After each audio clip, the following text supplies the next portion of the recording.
Just a little while ago on the podcast, I discussed in some detail a Revolver magazine article suggesting that January 6th might have been an FBI orchestrated operation.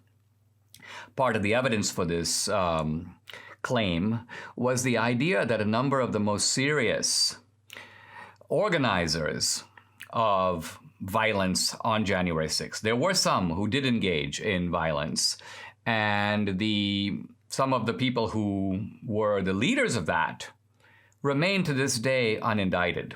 They're unindicted co-conspirators. They're apparently being let off. Their government is not going after them. And of course, Revolver was smart to ask the question, why not?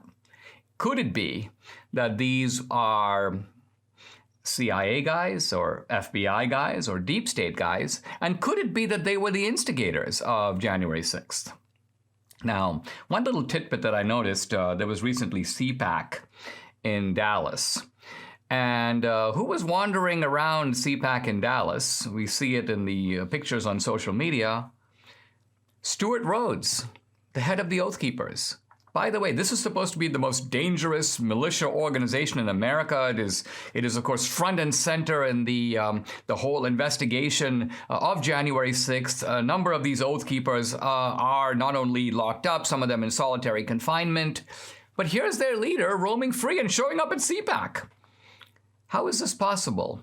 And the question raised by Revolver, I think a very legitimate one, is this guy not really an Oath Keeper per se, but an FBI informant or an FBI operative, somebody who infiltrated the Oath Keepers? Now, a second important line of evidence in the Revolver article had to do with a previous effort to kidnap Governor Gretchen Whitmer of Michigan.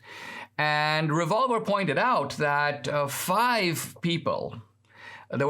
FBI agents or operatives involved in that kidnapping. And there was some indication that those five people were instrumental to the kidnapping, that the kidnapping would not have happened without those five. Well, as it turns out, we now have information that in the Whitmer kidnapping, there were 12 FBI agents or informants. Think about that.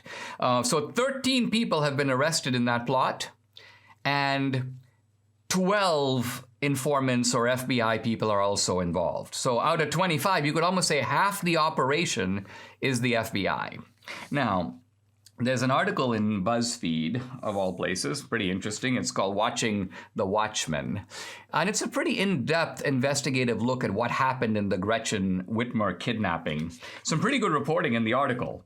And the article stunningly confirms the Revolver magazine thesis, and in fact adds more fuel to the fire, or gives you more fodder to think that Revolver was in fact a pioneer and on the right trail.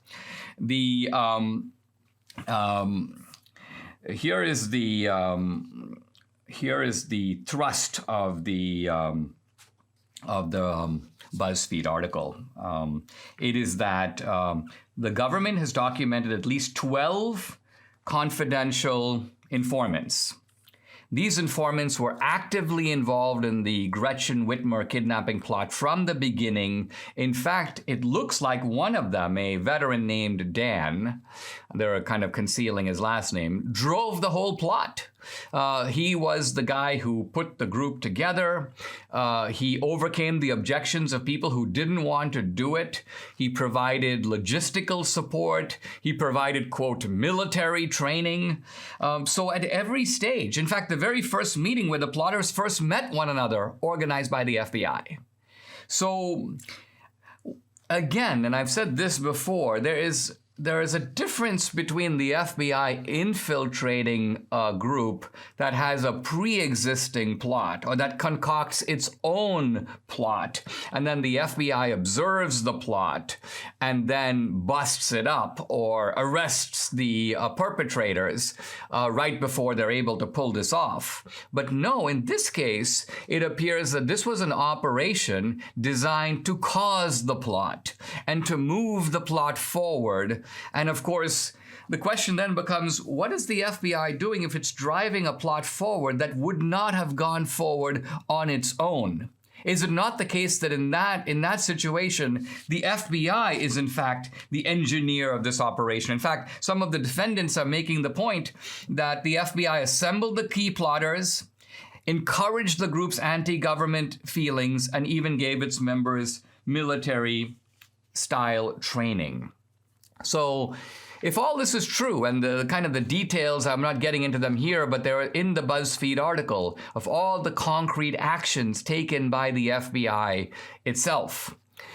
And then, of course, when they bust up the operation, there's thunderous applause. The FBI, of course, pats itself on the back. Here is, by the way, after the plot was busted, Democratic Representative Elisa Slotkin, a Michigan Democrat, she goes, "I'm so thankful to federal, state, and local law enforcement for taking the threat seriously and getting to the perpetrators before they could act."